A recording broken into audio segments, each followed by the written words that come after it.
Ben Askren is unfortunately back in the hospital. He posted this video to his Instagram explaining the situation. Well, as you guys can probably tell, I'm not home anymore, fortunately. I had my first checkup this morning. They didn't like the way the last chest tube looked. Thought it was infected. Put me on some antibiotics, and then, have a few x-rays, and hopefully get this solved fast. But, right, Stockdale paradox, it wasn't always going to be smooth. It wasn't always going to be easy. It wasn't going to always be all the way up. So hopefully this is a small hiccup. Then I'm back home, getting stronger again. So thought you guys appreciated that update. Robert Whittaker has released a statement on his split decision loss to Reinier de Ridder. G'day everybody. It's a couple of days since the fight. Thought I'd give you all an update. I'm disappointed, but I'm not disheartened. There were a lot of things I liked about the fight. There were a lot of things I didn't. But I'm going to take it all, head back to the gym, sit with the team, pick it apart, and then get back on the horse. That's all you can do. Congratulations to de Ridder. He had a particular game plan and he executed it well. It got him the win. It is what it is sometimes. But yeah, I'm gonna learn from this experience and move forward. I do want to say thank you very much to everyone that supported me, to all the fans out there and my supporters and friends and family that support me day in, day out. Thank you very much. Without you guys, picking me up, sending me the kind messages on a win or a loss, it's, you guys are my heart, and I appreciate that. Also, my sponsors, all my sponsors, I want to say thank you very much to. You guys, paved the way for me between fights, and wouldn't be able to do it without you guys. But this isn't the end of Robert Whittaker. This is just, another learning curve, another speed bump. I'm going to spend some time with my family now. We're going to go. I'm going to spend some time with my family. Going to just rest, recover a little bit, and then hopefully get back on an Australian card. It's been a while, and I'm longing for it. It's been a while since I fought in Australia, and I'd love to fight here again. It's time. But that's me. Thank you very much, everybody, for tuning out. Caio Borralho is set to weigh in as the backup fighter for Dricus du Plessis versus Khamzat Chimaev at UFC 319. Nasruddin Imavov was originally supposed to be the backup fighter, but he ended up pulling out. He reacted on X saying backup. At Caio Borralho, good only to take my leftovers. You'll always come after. You'll always stay behind me. It's your destiny. Caio responded saying the #1 contender.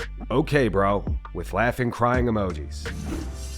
Michael Bisping compares Reinier de Ridder to Dricus du Plessis. Bisping thinks their fighting styles both look awkward. However, they're extremely effective.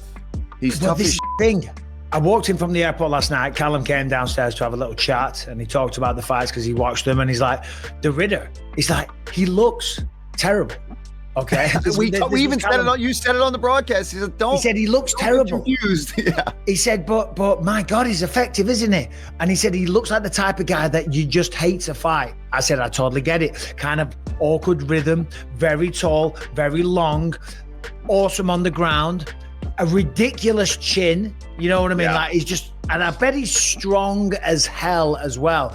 I said to Callum, he's actually a really cool guy. When you speak to him, he's we've had him on the podcast. He's a cool guy. I like talking to him. He's got a good sense of humor.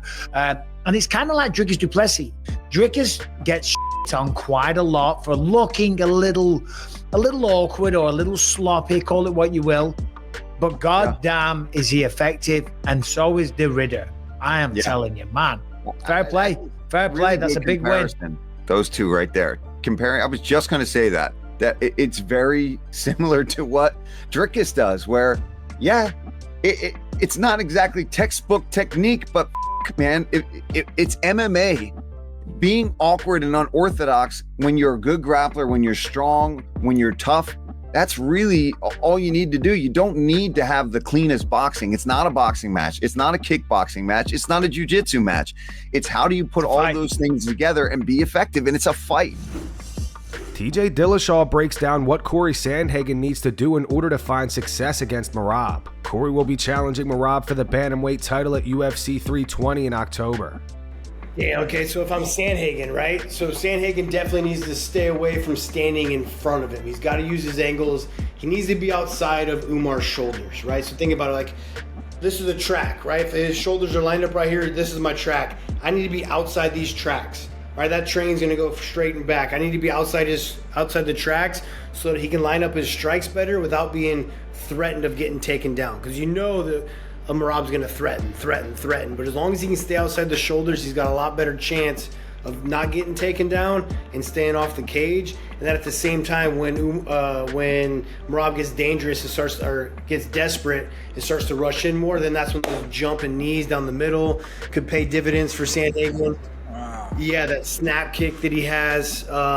Cory's real good with his hands. He can stay outside and slap hooks and get outside, slap and bring him down the middle. He's got to stay long.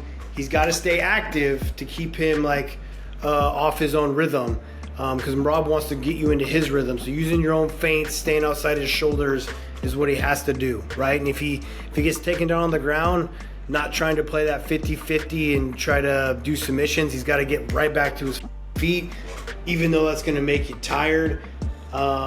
He's just going to win down there if he holds you down, you know? Jiri Prochazka is set to be the backup fighter for the upcoming light heavyweight title fight between Magomed Ankalaev and Alex Pereira. I love the fact that your fight is on the same card as theirs. Has there been any indication if for whatever reason, if Pereira can't fight, you know, they always have a backup fighter. I would imagine either you or Roundtree get the call. Is it you? Yeah, that's right. Okay, so you'll be the backup. Yeah. Okay. And so that was the deal with UFC. Yeah. Okay. Aljamain Sterling revealed he wasn't too happy with Robert Whittaker after Rob criticized him following his first fight with Petr Yan. Rob also predicted Aljo would get destroyed in the rematch. I was a little salty at Whittaker at one point when he was talking about my fight with Yan, the first one. And he kind of came for me, bro. He kind of came for me. And then he was talking about the rematch, how I was pretty much going to get killed. And then he owned it like a man, though, and I respect that. He was like, I got egg on my face. He shut me up, and I was like, okay, fair play, I appreciate that. Because even after I was saying what I was saying, all these other fighters that are professionals and watch all these fights were doubting me.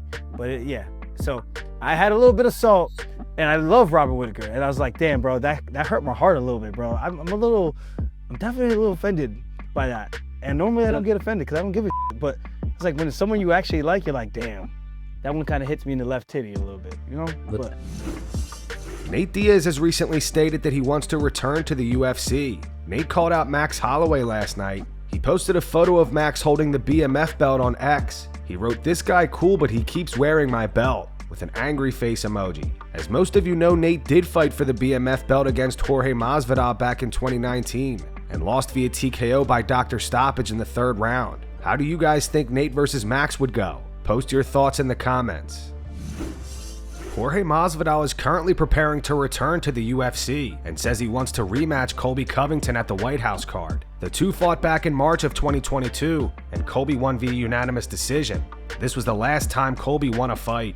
Masvidal said Donald Trump was the only Republican to ever win in Miami in the last 30 years or something crazy like that. So Trump, that one favor I need, get me on the White House card, brother. Let's go. I'll call Trump myself. I got his number on speed dial. I'll call him. I'll call my brother Marco Rubio. I'll call everybody in this town. Get me there. I want to fight on that White House card on July 4th. It will be the most American thing possible. I wouldn't mind fighting Colby. I would love to take his head off in front of the White House lawn. I don't think UFC will care to book Colby for anything, but who knows? I would love that fight. Tim Sylvia and Rampage Jackson spoke about Dana White recently, warning fighters to not believe it when Dana says he owes you one. Tim shared a story about going into his heavyweight title defense against Randy Couture with an injury. He says Dana told him if he pulled out, he'd be stripped, but if he went through with the fight, Dana would take care of him. Tim ended up losing by unanimous decision and claims Dana never followed through on that promise.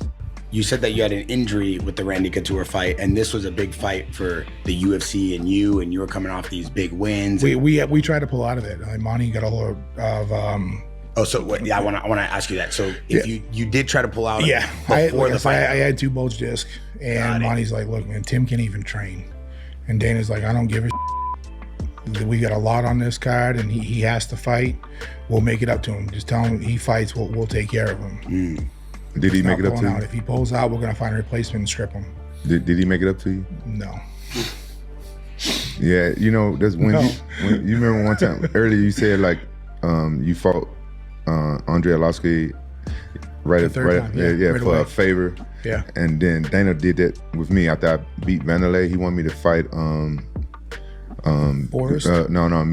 Dean of Mean, Keith Jardine. That's right. Yeah. And he said, I'll do me a favor. Yeah. And he said, I owe you one, do me a favor. Then, okay, I did a favor. I was overtrained and I fought Keith Jardine. Then I asked for a favor and Dan was like, oh, we don't do favors. I was like, oh, okay.